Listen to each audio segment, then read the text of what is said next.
Football has given us hundreds of finals. Some crowned champions, others created legends, but only a handful changed the sport itself. Every generation gets one match that becomes bigger than the trophy, a match that decides what football believes in next. On paper, Argentina versus Spain is just another World Cup final, but history says otherwise. This isn't just South America against Europe. It isn't just the world's best against the world's second best, and it isn't simply Lionel Messi's last World Cup. It's a trial between two football philosophies, between one era refusing to end, and another demanding to begin, because the greatest teams don't just win football matches, they define football itself. Listen, we said before the game that this guy and the guy that we're going to see tomorrow, they're both on the moon. And he reminded us why he is who he is. And Argentina also reminded us that they are the oldest. Let's not forget about them. But Leo is just different. It's just a different topic. So why did football need this final? Every generation remembers one football match that feels bigger than the trophy itself. In 1970, Brazil showed the world what beautiful football looked like. In 2010, Spain proved possession could conquer the world. In 2022, Argentina and Lionel Messi completed football's greatest redemption story. But 4 years later, football arrived at another crossroads. Argentina entered this final as the defending world champions and Copa America champions. Spain arrived as European champions and the world's highest-ranked team. For the first time in the modern era, the sport's two strongest football nations weren't separated by debate, they were separated by one match. This wasn't simply South America against Europe. It was the past meeting the future, resilience challenging control, and one generation refusing to step aside while another demanded its place. Because the greatest football teams don't just lift trophies, they leave behind a blueprint that the rest of the world tries to copy. World Cup finals have always decided more than champions. They decide which football philosophy survives. Brazil's artistry inspired generations to play with freedom. Italy's discipline-proved structure could defeat talent. Spain's golden era changed academies across the globe, turning possession into football's universal language. Then Argentina reminded everyone that football isn't always won by controlling the ball, it can be won by controlling moments. Lionel Scaloni built a team that could defend deep, press high, suffer without possession, and strike with ruthless efficiency. Meanwhile, Spain evolved beyond tiki-taka, blending relentless pressing with explosive wide players like Lamine Yamal and Nico Williams. So this final wasn't asking who was the better team. It was asking a much bigger question: which idea of football would shape the next decade? Because history doesn't remember every champion. It remembers the teams that changed how the game itself was played. Football has always been divided by more than oceans. Since the first World Cup in 1930, the game's greatest rivalry hasn't been between two nations, it's been between two continents. Europe built football around structure, tactical organization, and collective systems. South America built it around creativity, instinct, and individual expression. Of course, that's a simplification. Over the decades, each borrowed from the other. But the rivalry never disappeared. It evolved. South America dominated football's early decades through Uruguay, Brazil, and later Argentina. Then, after 2002, Europe entered its most dominant period, winning 4 consecutive World Cups through Italy, Spain, Germany, and France. Yet despite Europe's club supremacy, South America has continued producing many of the world's most gifted footballers, exporting talent that would define European football itself. This wasn't simply a rivalry between continents, it became a partnership built on competition. Spain's own journey reflects football's evolution.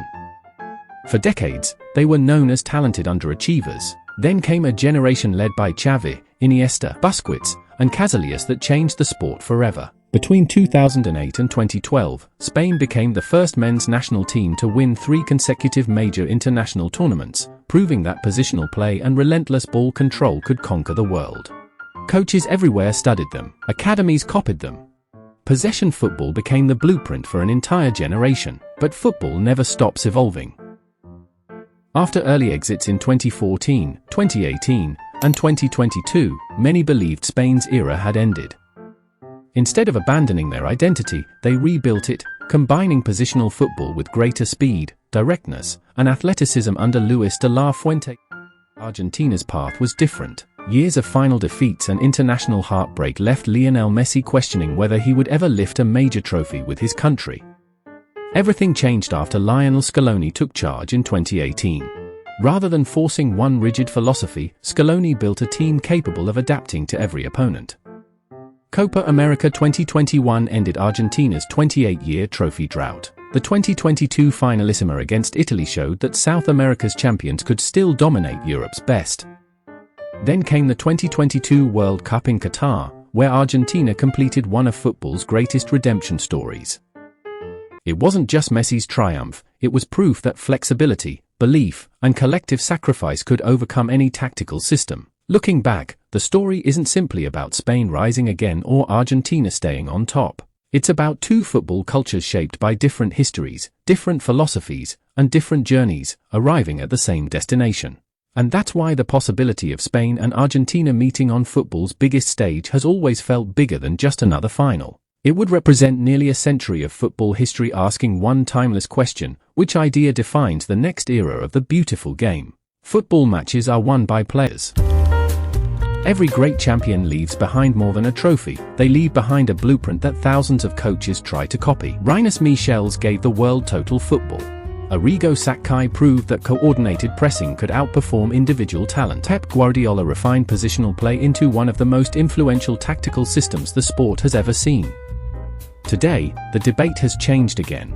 Is complete control still the most effective way to win football matches, or has adaptability become the game's greatest weapon?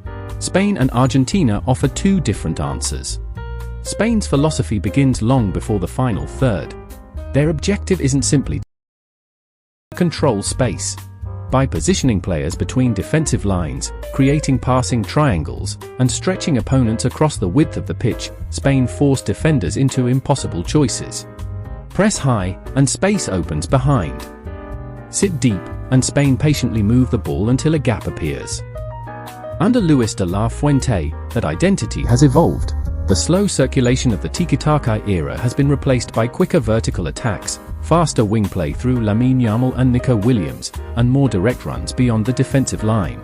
The philosophy remains recognizable, but the execution has become faster, more aggressive, and better suited to modern football. Argentina approached the game differently. Lionel Scaloni has never been defined by one tactical system because his greatest strength is knowing when to abandon one. His Argentina can dominate possession, defend in a compact mid-block, or attack through rapid transitions depending on the opponent. Messi is given the freedom to influence the game wherever space appears, while Julian Alvarez's relentless pressing creates turnovers high up the pitch. Behind them, midfielders like Enzo Fernandez, Alexis Mac Allister, and Rodrigo de Paul constantly rotate, allowing Argentina to remain balanced whether they are attacking or defending.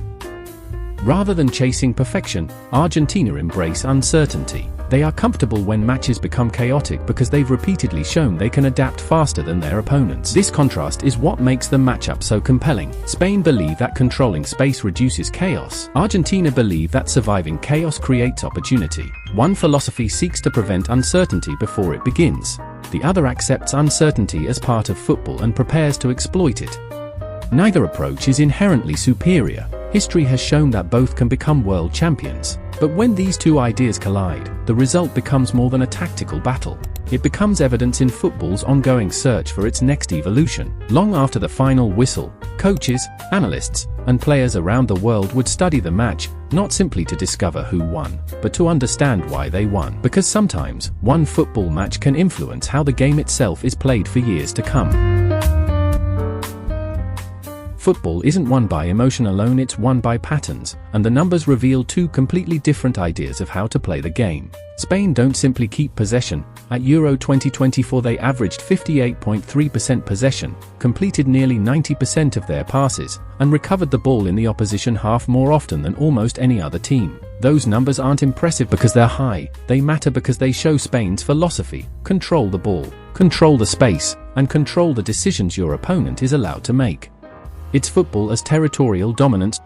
Argentina's numbers tell a different story. At the 2022 World Cup they averaged around 57% possession, but their real strength wasn't how much of the ball they had, it was what they did with it. According to StatsBomb and Opta, Argentina finished with one of the tournament's best expected goals differentials, generating roughly 15 xG and scoring 15 goals, showing their attack wasn't fueled by luck but by consistently creating and finishing high-quality chances. Then comes pressing. One of modern football's most revealing metrics is PPDA, passes per defensive action. Spain's consistently low PPDA reflects an aggressive, coordinated press designed to force mistakes before opponents can settle. Argentina press with a different logic. Under Lionel Scaloni, pressure is selective rather than constant, conserving energy before striking at carefully chosen moments, making their press less predictable and often more dangerous. The contrast continues in ball progression. Spain rank among Europe's best for progressive passes, patiently building passing networks where every movement creates the next passing lane. Argentina rely more on progressive carries, with players like Lionel Messi, Enzo Fernandez, and Julian Alvarez driving through defensive lines with the ball at their feet instead of passing around them. Same objective, advance the attack, but through entirely different methods. Even the squad's ages tell a story. Spain average around 26 years old, representing a new generation entering its prime, while Argentina's core sits closer to 28 to 29, blending experienced champions with emerging talent. So when Spain and Argentina meet, these numbers stop being statistics. They become competing philosophies: control versus adaptability, structure versus freedom, and perhaps the clearest answer yet to where football is heading next. Football didn't need this final because of Messi, and it didn't need it because of Spain. It needed it because football itself had reached another crossroads. For more than a century, every great era has been defined by one team whose ideas changed how everyone else played. Hungary in the 1950s reimagined movement. Brazil in 1970 turned creativity into football's highest art. Arrigo Sacchi's Milan revolutionized collective pressing. Spain's golden generation proved that controlling space could be more powerful than controlling individuals.